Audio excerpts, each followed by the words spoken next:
কেন সৌগত? ভাই, তোর বিয়ের সিদ্ধান্তটুকু নেওয়ার রাইটটাও কি তোর নেই?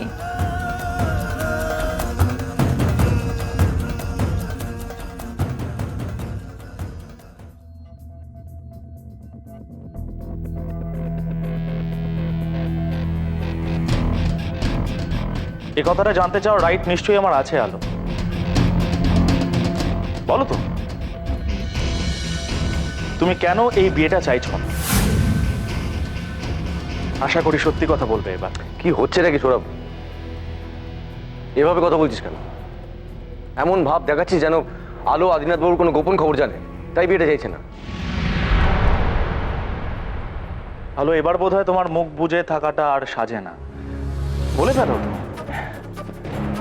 আদিনাথ বাবুর সম্পর্কে তুমি ঠিক কি জানো যে কারণে এই বিয়েটা তুমি এরকম ভাবে আটকাতে চাইছো? বলো প্লিজ। হ্যাঁ, চাইছি। একবারও ভেবে দেখেছো তোমরা কেউ ওই ভদ্রলোকের ব্যাপারে আমরা কি জানি? কিচ্ছু জানি না। ছুটকির থেকে উনি বয়সে কতটা বড়, আর উনি জানলেন কি করে যে ছুটকি বিপদে পড়েছে? দুম করে উনি ওই জায়গায় পৌঁছে গেলেন, ছুটকিকে বাঁচালেন। ওনার মনে হলো দুম করে উনি ছুটকিকে নিয়ে খেতে চলে গেলেন। আবার আবার মনে হলো উনি উনি লুকিয়ে লুকিয়ে এই বাড়িতে এসে ছুটকিকে উপহার দিলেন। এইসবের মানে কি? কেউ কেউ তোমরা কেউ বুঝতেই চাইছো না। এই বিয়ে আমি কিছুতেই হতে দিতে পারবো না, কিছুতেই না। আচ্ছা, ঠিক আছে, ঠিক আছে, ঠিক আছে। তোমার যখন এত অমত, তখন বিয়ে নিয়ে অহনি আমরা কিছু ভাবুম না। তুমি যে ছুটকিরে কত ভালোবাসো এটা তো আমরা দেখছি যখন ছুটকি আটকা পড়ছিল। তো কি জানো মা, ছুটকির দিকটা তো একবার ভাব দিব। আমি আজ একবার ওই ছুটকির মা, বড় মা সকলের লগে আলোচনা করুম। হ্যাঁ, আগে তো শরীরটা আজ ভালো নাই। তারপর এই তো সবাই একখান ঝড় উঠছে মেজো গোবার বিয়া নিয়া। এইসব প্রসঙ্গ থাক, কাইল কাইল দেখা যাইব।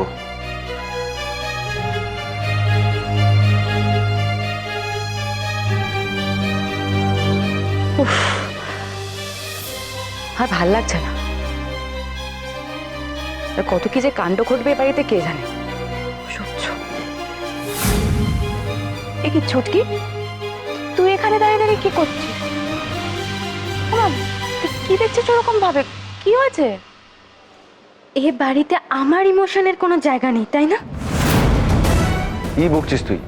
বড়দা, বড়দা, আমি যাকে ভালোবাসি সে নিজে এসে এই বাড়িতে আমাকে বিয়ের কথা বললো। অথচ অথচ ছোট বৌদি যা বলছে তোরা বাড়ির লোক সবাই সেটা বিশ্বাস করছিস। আমি কিন্তু একটা কথা পরিষ্কার তোদের বলে দিচ্ছি, আমার সাথে যদি ওনার বিয়ে না হয় আমি কিন্তু আত্মহত্যা করব।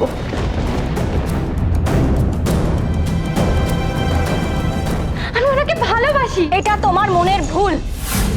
আমি বেঁচে থাকতে এই বিয়ে আমি হতে দেব না। আর ওইসব আত্মহত্যার হুমকি দিয়ে কোনো লাভ নেই ছুটকি। ঠিক আছে, এবার তাহলে তোমরাও দেখে নাও যে আমি কি করতে পারি। ছুটকি, ছুটকি, ছুটকি। আলো, ছুটকির বয়সটা দেখে না শাসনটা করলে পারতে। মানে এখন ওর যা বয়স, ওকে জোর করে আটকালে কিন্তু হিতে বিপরীত হতে পারে। তোমাকে তো বলাটাই বৃথা, তুমি তো বাড়ি গিন্নি না। এসব কথা বলা আমার সাজে না, জাস্ট সাজে না আমার।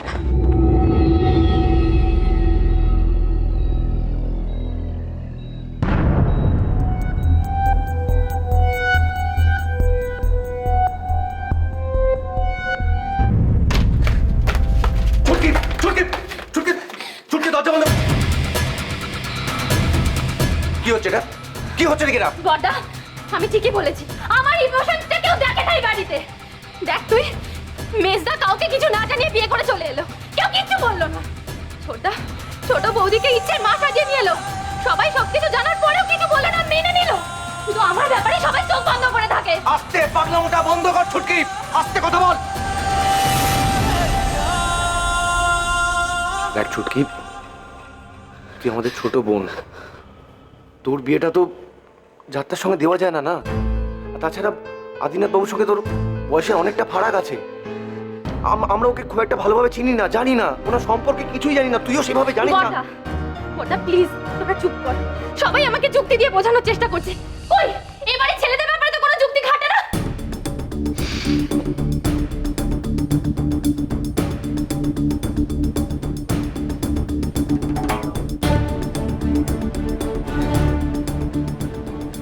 রাগ করিস না। দেখ, আদিনাথ বাবুর সাথে আমরা কথা বলেছি, আমি নিজে কথা বলেছি, আমি ওনার থেকে সময় চেয়ে নিয়েছি। আমরা একটু চিন্তা ভাবনা করি। দেখ, বিয়েটা তো ছেলে খেলা নয়। বটা বটা এবারে ছেলেরাও তো ভেবে চিন্তে বিয়ে করে না। তুই প্লিজ আমাকে একটুখানি একা ছেড়ে দে, চলে যা এখান থেকে। আমাকে একা থাকতে দে, আমার ভালো ঠিক লাগছে আছে, একা থাক, একা থাক, কান্নাকাটি কর, কাঁদ বসে বসে। তারপর মাথাটা ঠান্ডা হলে ভাবিস যে তোর দাদারা তোর শত্রু নয়, তোর কি তুই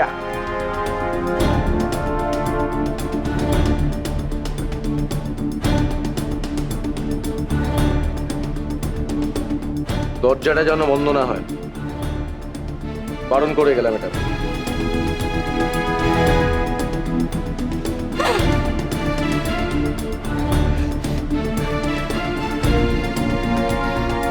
তোরা যদি ভেবে থাকিস যে এরকম করলে আমি আদিকে ছেড়ে দেবো, তাহলে ভুল ভাবছিস। এবার দেখ যে আমি কি করি।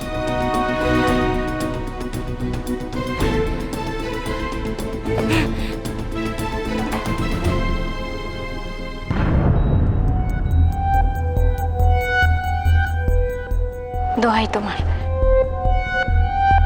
এভাবে চুপ করে থেকো না। তুমি যা মনে হয় তুমি বলো, বলো না যে আলো তুমি তুমি খুব খারাপ,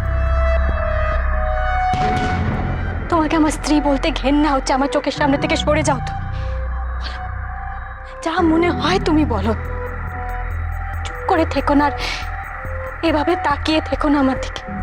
সহ্য করতে পারছি না আমি, বলো।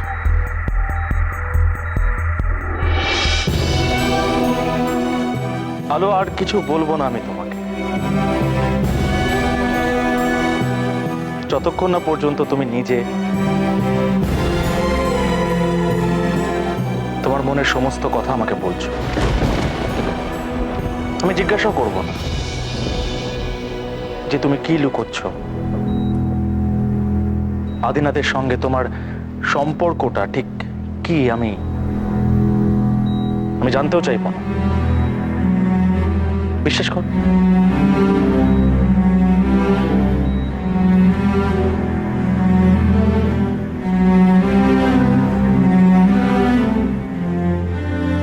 আমি ঠিক এরকম ভাবেই তোমার সামনে এসে দাঁড়াবো,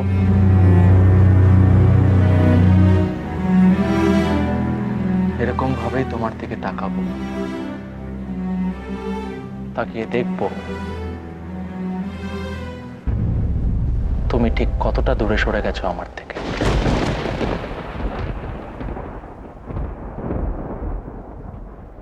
যেতে যেতে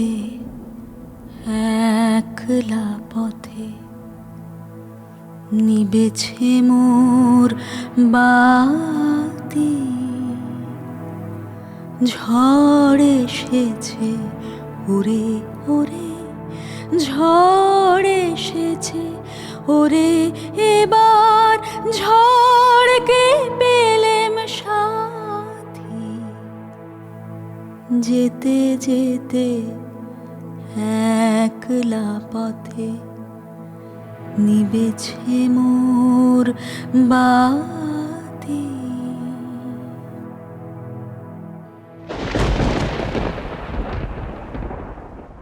না রে আলো, সত্যি বোধহয় রেনিকে এই বাড়িতে নিয়ে আসা উচিত হয়নি আমার। কিভাবে অ্যাডজাস্ট করবে বল? এইরকম পরিস্থিতিতে একসাথে থাকা যায়? আমার তো মনে হয় আমার কোনো প্রয়োজন নেই তোমার কাছে। আমি না থাকলে তোমার ভালো হয়। মানেটা নিজেকে জিজ্ঞেস করো আলো। তোমার নিজস্ব জগতে আমার কোনো জায়গা নেই। লাগলো চোখে